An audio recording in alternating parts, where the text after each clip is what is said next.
Por quase 70 anos, a União Soviética foi uma superpotência virtualmente inigualável quando se tratava de poder mecânico.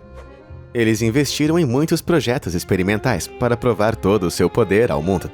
Porém, alguns veículos que surgiram do Estado socialista foram de cair o queixo por todas as razões erradas, de fortalezas gigantes com asas, a caminhões movidos a parafuso e até mesmo discos voadores. Nenhum tipo de projeto soviético era demais ou maluco demais. Então, aperte os cintos e prepare-se, porque estamos prestes a dar uma olhada em alguns dos veículos soviéticos mais malucos que você não vai acreditar que são de verdade.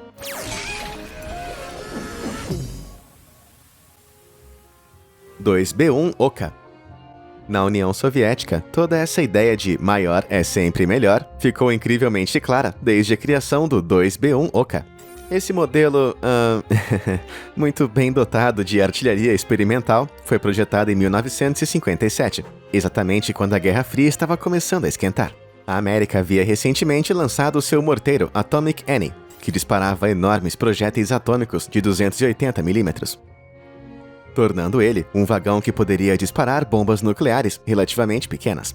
Em retaliação, os militares soviéticos desenvolveram 2 sistemas próprios de artilharia nuclear autopropulsada. E como você provavelmente deve ter adivinhado, um deles foi o totalmente insano 2B1 Oka. E o cano desse tanque de guerra tinha horripilantes 20 metros de comprimento ao todo. E para comparação, um tanque Sherman inteirinho tem apenas uns 6 metros de comprimento. Com esse tamanho impressionante, o cano poderia disparar projéteis de 420 mm, que pesavam colossais 748 quilos por peça, e poderia causar uma explosão atômica de 45 quilômetros de diâmetro. Infelizmente para Oka, sua gigantesca arma também foi um gigantesco problema. Com balas que pesavam mais do que um piano de cauda, o processo de carregamento trabalhoso do cânone significava que Oka só poderia disparar uma vez a cada 5 minutos. E além disso, o recuo desse canhão colossal foi demais para o resto do veículo suportar, o que fez com que o chassi de aço fosse danificado a cada tiro que disparava, e até mesmo arrancava a caixa de câmbio de suas montagens. Felizmente, esse design insano foi abandonado na década de 1960, quando grandes armas deram lugares a grandes mísseis. Porém, mesmo que nunca tenha sido usado em combate, aposto que só dar uma voltinha nele já iria assustar todos os inimigos soviéticos. 1K-17 Shatia. Se os filmes de ficção científica servirem de base, os campos de batalha do futuro vão ter lasers voando em todas as direções. E enquanto os militares modernos estão desenvolvendo tecnologia a laser, existe um veículo soviético que já foi construído para uma luta futurista a laser. Esse é o 1K-17 Shatia, também muito conhecido como o tanque laser soviético. Ele foi desenvolvido nos anos 70, embora não tenha sido construído para abrir buracos em seus inimigos. O conjunto de 13 lasers no topo do chassi do tanque pode focar uma poderosa fonte de luz através de rubis cultivados sinteticamente, com cada uma dessas pedras preciosas pesando incríveis 30 quilos. Quando a matriz foi disparada em impulsos, o Shatia poderia destruir os sensores ópticos em veículos e mísseis inimigos, e até mesmo causar cegueira imediata quando disparado contra tropas inimigas. Agora isso sim que é uma batalha de laser tag. No entanto, essa arma de outro mundo acabou nunca entrando em serviço por inúmeros e ótimos motivos. Primeiro, os rubis, que são mais pesados do que um grande forno de micro-ondas, não são muito baratos de se produzir. E segundo, isso teria violado o protocolo de Convenção de Genebra sobre armas a laser cegantes se algum dia acabasse sendo usado como anti-infantaria. Como se a guerra não fosse ruim o suficiente, usar essa arma os deixaria com muitos inimigos poderosíssimos. Então, é bom que quando a União Soviética entrou em colapso, em 1991, todos os planos de produção em massa de tanques a laser acabaram caindo junto. Ok, agora uma enquete bem rápida. Se você pudesse escolher entre aquele gigantesco tanque de guerra Oka ou os lasers de Shatia, que desobedeceu à Convenção de Genebra, qual você iria preferir disparar? Se você prefere Oka, aperte o botão de curtir, mas para o Shatia um pouco mais caro, aperte o botão de se inscrever no canal. Não consegue escolher? Então aperte os dois. Maravilha! Agora onde estávamos? Assim, o projeto Sveno. Na década de 1930, pouco mais de uma década após o fim da Primeira Guerra Mundial, a Rússia soviética percebeu que os céus seriam os campos de batalha do futuro. Então começaram a desenvolver aeronaves experimentais para o caso de uma Segunda Guerra Mundial começar de repente. Alerta de spoiler, foi o que aconteceu. Agora, a Rússia estava pronta para sair voando, mas um dos veículos que eles criaram parecia mais um circo voador do que o projeto de uma arma militar. O Projeto Sveno, também conhecido como Projeto Chainlink, envolveu o bombardeiro que foi especialmente modificado para não transportar nenhum tipo de bomba, e sim aviões de combate menores. Foi um plano fora da caixa para economizar combustível na linha de frente, já que bombardeiros eram muito mais eficientes em termos de combustível do que caças menores. Após decolar, os caças atracavam no porta-aviões durante o voo, usando alguns fechos especiais.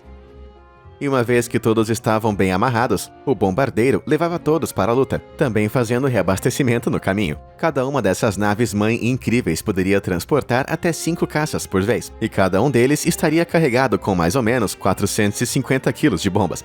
Então, se você visse uma coisa dessas no horizonte, você iria saber na hora que estava em um enxame de problemas. Embora esses ofícios criativos tenham sido usados com sucesso no início da Segunda Guerra Mundial, o Projeto Sveno não foi desenvolvido. Durante a explosão da tecnologia em tempo de guerra, essas aeronaves rapidamente se tornaram obsoletas e substituídas por jatos de combate de última geração. Esse design não decolou com os militares, mas eu me pergunto se o projeto encontrou um lar na cena do circo soviético. O Antonov A-40. Os soviéticos podem ter desistido daquele circo voador fortificado, mas estavam bem longe de parar com projetos malucos de aeronaves. Não tá acreditando? Então basta você deleitar os seus olhos no inacreditável Antonov A-40. Isso é um pássaro? Um avião? Nada disso. Isso é um tanque de guerra, só que com asas. Este surpreendente protótipo soviético foi construído há quase 80 anos para determinar se era possível deslizar um tanque direto para o campo de batalha. Na época, os soviéticos testaram se bombardeiros podiam ser usados para lançar tanques em posição no meio da batalha. Alguns desses testes até mergulharam esses tanques em corpos d'água, só para ver os danos que sofriam com o impacto. Mas em 1942, o projetista de planadores soviético chamado Oleg Antonov levou a ideia um passo adiante. Ele criou um berço destacável composto por asas de biplano, junto com uma cauda dupla, que poderia ser anexada ao chassi de um tanque leve. O A-40 seria então rebocado por um bombardeiro e lançado, deslizando em um território inimigo, onde poderia abrir as suas asas e lutar como um tanque de guerra como qualquer outro. No entanto, durante o voo inaugural do A-40, o bombardeiro que o rebocava foi forçado a soltá-lo um pouco mais cedo, devido à incrível quantidade de arrasto que o tanque gerou. Ele parecia mais uma âncora do que com um avião. Embora o tanque e seu piloto tenham conseguido sobreviver a essa queda, o projeto do avião não teve essa sorte. Ele foi ironicamente descartado em favor de sistemas de armas mais convencionais. Certeza que aquele piloto ficou aliviado, ou devo dizer, motorista. O MiL-Mi-10. Agora, quando os militares soviéticos queriam fazer algum trabalho pesado, eles chamavam um helicóptero chamado MiL-Mi-10. Apesar de parecer o filho de um helicóptero junto com uma aranha, as longas pernas desse helicóptero não eram para escalar prédios ou tecer algumas teias entre as nuvens. Ele foi projetado no final da década de 1950 para transportar cargas grandes e bem volumosas, que o maior helicóptero do sindicato na época, o MiL-Mi-6, não podia carregar. Enquanto o Mi-6 podia transportar pouco mais de 13 mil quilos, o design mais leve do Mi-10 e a plataforma externa permitiam que carregasse até 15 mil quilos de equipamentos de formato estranho. Com aquelas pernas compridas e desengonçadas, chegando a quase 9 metros de altura, o helicóptero poderia taxiar sobre suas cargas, prendê-las à fuselagem e sair voando com tudo sendo rebocado. Isso variou de caminhões e ônibus a prédios totalmente construídos. Todas essas foram visões tão estranhas e chocantes para as pessoas, que o Mi-10 foi apresentado em demonstrações e shows aéreos em todo o mundo para mostrar suas características únicas. Mesmo que a produção em massa desse projeto maluco de guindaste voador não tenha decolado, 55 desses Mi-10 foram produzidos durante a década de 60 e alguns deles ainda estavam sendo usados em 2013. Eu acho que bons pares de pernas nunca saem de moda. O K-84 Ekaterimburgo.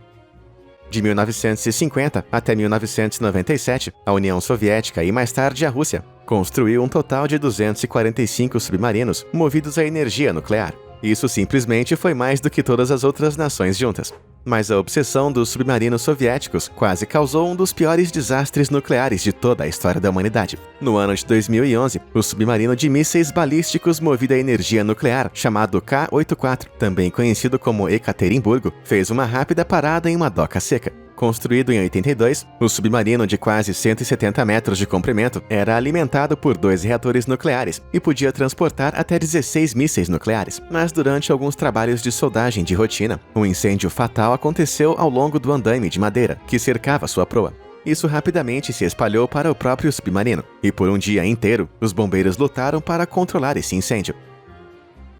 O submarino carregava apenas 4 mísseis nucleares na época, mas se ele tivesse explodido, teria causado um acidente nuclear comparável ao infame colapso de Chernobyl. Por mais catastrófico que poderia ter sido, o K-84 foi gradualmente reparado, expondo o tamanho daquele conjunto de sonares que tem no submarino. Pode ser uma armadilha nuclear mortal, só que mais alguém acha que isso parece aquele navio super legal daquele filme Atlântida, da Disney. Embora pareça sair de uma aventura de ficção científica, essa grande lâmpada é na verdade a câmara acústica do conjunto de sonares. Isso é usado para analisar as ondas sonoras do equipamento de sonar e traduzi-las em dados visuais, para que o submarino possa navegar debaixo d'água. Por mais legal que isso pareça, essa câmera estava cheia de um líquido altamente inflamável, que quase pegou fogo durante esse incidente. Eu não sei o que é mais maluco, o fato de que esses submarinos são feitas de bombas, ou que os soviéticos já tiveram 245 deles. O M-15 Belphegor. Muitas vezes referido como o avião mais feio de todo o mundo, o M-15 Belphegor certamente não é a aeronave mais bonitinha de se olhar. Vinda do estado satélite soviético da Polônia, esse espanador projetado pelo governo deveria ser o substituto do antigo e confiável biplano AN-2. No entanto, o M-15 não é bem o que uma pessoa em sã consciência iria chamar de melhoria. Assim como o AN-2, o Belphegor também era um biplano, mas, no entanto, o seu projeto acabou trocando o turbo-hélice comum por um motor baseado em hélices a jato. Esses motores potentes são destinados a aeronaves que precisam atingir altas velocidades, portanto, usar um desses em uma aeronave agrícola foi uma novidade mundial bem estranha. Apesar disso, foi capaz de transportar até 3.000 quilos de pesticidas nos enormes pilares que separavam suas asas. Portanto, o lado soviético tinha grandes expectativas para esse pequeno avião, mas na verdade, esse design foi um total desastre. Para começar, tinha um alcance máximo de apenas uns 400 km, e isso é metade do que o AN-2 consegue percorrer. O motor a jato também era muito mais difícil de consertar do que um turbo-hélice, e custava muito mais para construir e ser operado também. E ainda por cima, o design da fuselagem decolada limitava certos trabalhos que o avião tinha que fazer nas plantações. Em outras palavras, era muito difícil fazer a manutenção desse avião, sem falar que era incrivelmente caro. Enquanto a União Soviética tinha planos para fazer milhares deles, a produção desse avião polonês foi cancelada em 1981. Ainda bem. O Ekranoplan de classe Lum. Um dos veículos mais incomuns da época da Guerra Fria, ou de qualquer época para ser sincero, tem que ser o Ekranoplan de classe Lum. É um avião gigantesco com um comprimento de simplesmente 73 metros e com sua envergadura de 43 metros. Essa besta bizarra mal poderia caber dentro das linhas de um campo de futebol americano comum. Você pode pensar que, com todas aquelas asas e motores a jato, que é na verdade um tipo de aeronave soviética. Mas essa máquina realmente incrível é na verdade um híbrido de barco-avião. Em vez de subir em direção aos céus ou atravessar os oceanos, o Ekranoplan explora algo diferente, chamado de asa em efeito solo. À medida que voa mais perto do solo, a pressão do ar vai aumentando entre suas asas de formato especial e a superfície abaixo. Isso cria uma almofada de ar sobre o avião, permitindo que todo o veículo flutue a apenas alguns centímetros da superfície de um lago ou oceano. E ao contar com esses 8 motores turbojato em sua frente, este gigante poderia viajar a uma velocidade máxima aterrorizante de 547 km por hora. Não só isso, mas o seu tamanho também significa que poderia transportar mais de 110 toneladas. Então, ele tem a capacidade de carga de um navio, com toda a velocidade de uma aeronave. Além disso, você consegue ver aqueles 6 cilindros gêmeos alinhados ao topo? Eles não são holofotes de festa, eles são lançadores de mísseis. Com toda essa velocidade e poder de fogo, esses monstros foram projetados para derrubar qualquer porta-avião dos Estados Unidos que se atrevesse a se aventurar dentro de águas da União.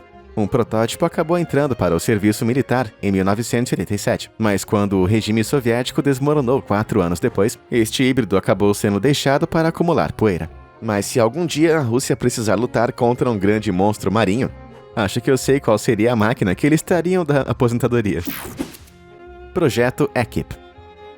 Por mais que eu odeie admitir, os teóricos da conspiração, amantes do chapéu de lata, estão corretos. Os OVNIs realmente existem. Mas eles não vieram do espaço sideral, e sim da Rússia soviética. Diga olá para o Ekip, a aeronave soviética que parece ter sido feita em Marte. Concebido em 1978, esse disco voador russo não se parece absolutamente em nada com outro avião de seu tempo, ou qualquer tempo, para dizer a verdade. Seu design impressionante e abobadado foi baseado em aeronaves que não tinham fuselagem distinguível, assim como certos bombardeiros furtivos e aeronaves de reconhecimento.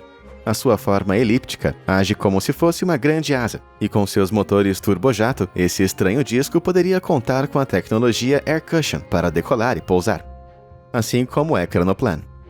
Isso significa que ele poderia decolar tanto do solo quanto da água. Era um conceito realmente alienígena, mas uma aeronave para todos os terrenos era obviamente atraente para militares da União Soviética.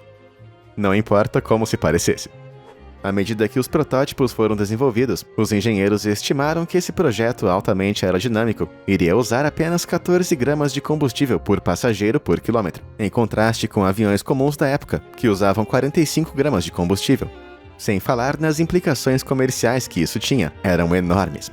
Assim, modelos maiores como o L-3 foram projetados para transportar até 400 passageiros, e outros poderiam até mesmo transportar passageiros bem do lado de seus carros. Mas o seu destino, assim como tantos outros veículos soviéticos malucos, estava vinculado ao fim da União. O programa Ekip infelizmente teve que parar, e nem mesmo teve uma chance de decolar. Mas se tivesse, você poderia imaginar como seriam nossos aeroportos nos dias de hoje? Eu iria adorar viajar num OVNI econômico desses. O Bartini Beriv VVA-14. Muitos desses veículos soviéticos experimentais parecem ter sido tirados diretamente de filmes de ficção científica, mas o Bartini Beriev VVA-14 pode ter acabado inspirando um deles. Ele se assemelha bastante ao famoso Millennium Falcon de Star Wars, mas só tem um detalhe: ele na verdade foi criado em 1972, quase 5 anos antes de Star Wars chegar às telonas. Parece que George Lucas tem sérias explicações para dar, não é? O VVA, na verdade, significa Vertikalno Vzletayushchaya Amphibia, ou em português, Aeronave Anfíbia de Decolagem Vertical, se você não é fluente em russo, assim como eu. Como esse título pode sugerir, essa aeronave pode decolar da água e voar em altitudes incríveis de até 10 km. Mas a aeronave também é capaz de voar apenas alguns metros acima do oceano, usando a anteriormente mencionada asa em efeito solo. Isso pode ser alcançado graças a 2 grandes pods que você pode ver conectados à fuselagem. Os 2 motores na frente criam uma almofada de ar, direcionando o escapamento para canais estreitos entre a fuselagem e as cápsulas. Isso permite que o avião voe bem próximo das ondas. Essa capacidade era necessária para contornar o mar e destruir os mísseis submarinos polares dos Estados Unidos, que mantinham a União Soviética acordada a noite inteira durante a Guerra Fria. Inicialmente, o VVA-14 foi projetado com 12 motores de elevação para habilidades de decolagem e pouso vertical, mas eles nunca foram instalados. E depois que o seu designer faleceu em 1974, esse projeto atingiu o muro. Os 2 protótipos que foram construídos foram aposentados em 1977, embora o seu legado claramente viva na franquia de Star Wars para sempre. O ZVM-2901. Os veículos para todo tipo de terreno são projetados para conquistar tudo fora da estrada. Com gigantes rodas ou esteiras de lagarta, eles podem trabalhar rapidamente em qualquer tipo de terreno, e parecem incrivelmente legais ao fazer isso. Mas, na década de 1970, em um esforço para pensar fora da caixa, os engenheiros da Rússia soviética decidiram trazer o ZVM-2901 na jogada. Eles fundiram a cabine de uma van UAZ-452 com 2 enormes parafusos ocos, cujas lâminas cavaram o terreno e impulsionaram um veículo sobre ele. O resultado foi um veículo capaz de atravessar pântanos espessos, quilômetros de lama e até flutuar sobre a água. Mesmo sendo praticamente imparável, o uso desses parafusos custava ao veículo a sua velocidade, com seu motor de 152 cavalos de potência, conseguindo alcançar apenas 24 km por hora. E se você usá-lo para atravessar a água, isso é reduzido para apenas 10 por hora. Ele foi baseado em projetos semelhantes de propulsão a parafuso da história, como o Chrysler's Marsh Screw Amphibian, que foi abandonado por causa dessas velocidades máximas ridiculamente baixas. Mas isso nunca iria impedir a Rússia soviética de tentar, não é? Embora o projeto experimental em si tenha sido incrivelmente atraente, as velocidades dos veículos e as aplicações de veículos com esteiras e pneus foram muito superiores. E infelizmente, como resultado, esse design bem maluco foi deixado no passado. O Kalinin K-7. Nos dias de hoje, aviões com asas com vários metros de comprimento são bem comuns. Tudo que você precisa fazer é olhar para cima e vai ver um transatlântico comercial como um Boeing 747, que tem um comprimento de suas asas de 61 metros. Mas em 1930, a Rússia soviética lançou a mega monstruosidade, que era esse cara aqui, o Kalinin K-7. Ele tinha uma envergadura de mais de 52 metros ao todo, e a área total de suas asas era de incríveis 464 metros quadrados, maior do que um bombardeiro B-52. Inicialmente seria alimentado por 7 motores a hélice, com 6 ao longo das asas e um deles posicionado na traseira. Porém, à medida que estava sendo construído, ultrapassou seu peso máximo de decolagem, e mais 2 motores tiveram que ser adicionados ao longo da asa. Assim que foi construída, essa fortaleza voadora de quase 27 toneladas foi o maior avião já construído no mundo inteiro. Mas dependendo de sua configuração, pode ser usado para diferentes missões, por exemplo, como transporte de tropas, ou até mesmo como um caça ou bombardeiro. Assim, teria capacidade para transportar até 120 pessoas de uma vez, ou incríveis 21 toneladas de bombas em seu interior. Porém, infelizmente, esse guerreiro nunca chegou à batalha. Os princípios de voo com os quais o K-7 lutava eram muito avançados para a tecnologia daquela época. E o último de seus protótipos desastrosamente acabou caindo e queimou durante os testes. Enquanto os soviéticos ganham pontos por testar uma ideia tão ousada, essa fortaleza voadora foi definitivamente um fracasso voador. O tanque do Czar. Agora, essa primeira máquina pode não ter sido bem soviética, mas você pode realmente dizer que foi feita na Rússia. No meio da Primeira Guerra Mundial, engenheiros russos decidiram construir um tanque de altura de uma casa de 3 andares, com armas que poderiam destruir uma floresta inteira. As gigantes rodas dianteiras tinham mais ou menos 9 metros de diâmetro, e seu corpo principal se estendia para trás, por quase 18 metros, conectando a uma roda traseira. 2 torres cheias de canhões e metralhadoras foram aparafusadas em cima e embaixo da carruagem levantada. E para adicionar uma cerejinha no bolo, metralhadoras adicionais alinharam as cápsulas blindadas em cada lado das rodas para proteger o tanque da infantaria. Esse era, com certeza, o rei de todos os tanques. E então, eles o chamaram apropriadamente de Tsar Tank. Mas qual ideia maluca foi a inspiração desse design colossal? Na época, os russos estavam procurando uma maneira de romper o sistema de trincheiras da frente oriental. Em vez de tanques com trilhos tradicionais, eles decidiram experimentar rodas maciças e raiadas. No entanto, esse gigante de aço, de 60 toneladas, não estava destinado a estar no campo de batalha. Graças a uma péssima engenharia, aquela pequena roda traseira teve que suportar muito do peso daquele enorme tanque e estava propensa a ficar presa em terrenos macios e valas. Então, durante sua fase de testes, o tanque ficou embaraçosamente preso em um campo e não pôde ser desenterrado. O tanque de Tsar permaneceu enferrujado ali durante toda a guerra, até que finalmente foi desmantelado em 1923. Agora, isso é que é um grande desperdício, não é? A evolução dos caminhões MAZ. Em 1954, a Minsk Autozavod, abreviada para apenas MAZ, foi fundada em Minsk, governada pela União Soviética. Essa fábrica produziu alguns dos tratores mais confiáveis e diversificados do mercado soviético, muitas vezes transformando os veículos em caminhões para qualquer terreno, que podiam transportar cargas enormes, como o MAZ 529. Este motor uniaxial pode rebocar até 34 toneladas de praticamente qualquer coisa, de betoneiras a pistas de gelo. E isso chamou a atenção dos militares soviéticos, que encomendaram o primeiro veículo biaxial da fábrica, o MAZ 535. Só que essa fera de trator 8x8 não estava espalhando estrume por aí, e sim munições. Com praticamente 9 metros de comprimento e uns 3 metros de largura, poderia transportar até 8 toneladas, ou seja, poderia rebocar qualquer coisa, de tanques a mísseis maciços. Mas essa não era a forma final do MAZ. Quando a União Soviética começou a fabricar mísseis balísticos maiores nos anos 60, o MAZ 543 foi criado para carregá-los. Como você pode ver, a cabine da frente foi dividida em 2, embora fosse conduzida apenas pelo compartimento esquerdo. O torrão que ficou no meio do caminhão permitiu que ele carregasse horizontalmente cargas sensíveis que podiam pesar incríveis 15 toneladas. Só que eles não pararam por aí. À medida que o tamanho dos foguetes aumentava, o mesmo acontecia com o MAZ, o que levou à criação do surpreendente 12x12 MAZ 547. Esse caminhão gigantesco de 6 eixos podia transportar uma carga útil impressionante de 62 toneladas, e com seus 625 cavalos de potência, poderia se mover a uma velocidade máxima de 38 km por hora. Mas então, de alguma forma, os foguetes ficaram ainda maiores, e o MAZ também ficou. O próximo sucessor, o MAS 7904, tinha incríveis 31 metros de comprimento, 6 metros de largura e podia transportar mísseis pesando incríveis 200 toneladas. Caramba, essas cabines são tão distantes que o caminhão está começando a se parecer com aquela preguiça da Era do Gelo. Mas eles pararam por aqui? É claro que não. Segure o seu queixo, pois esse é o veículo de 24 por 24 rodas, com 12 eixos, MAS 7907. Essa máquina monstruosa foi projetada para transportar os mísseis Tselina II, que iriam pesar simplesmente mais do que 100 toneladas, e também iriam medir impressionantes 23 metros de comprimento. Isso é praticamente o mesmo tamanho que um prédio de 6 andares inteiro. Mas, infelizmente, a União Soviética entrou em colapso antes que o projeto pudesse ser lançado, e apenas alguns protótipos do 7907 foram feitos. Esse foi o fim da estrada para os projetos militares malucos do MAS, mas com certeza foi um passeio selvagem e cheio de rodas, não é?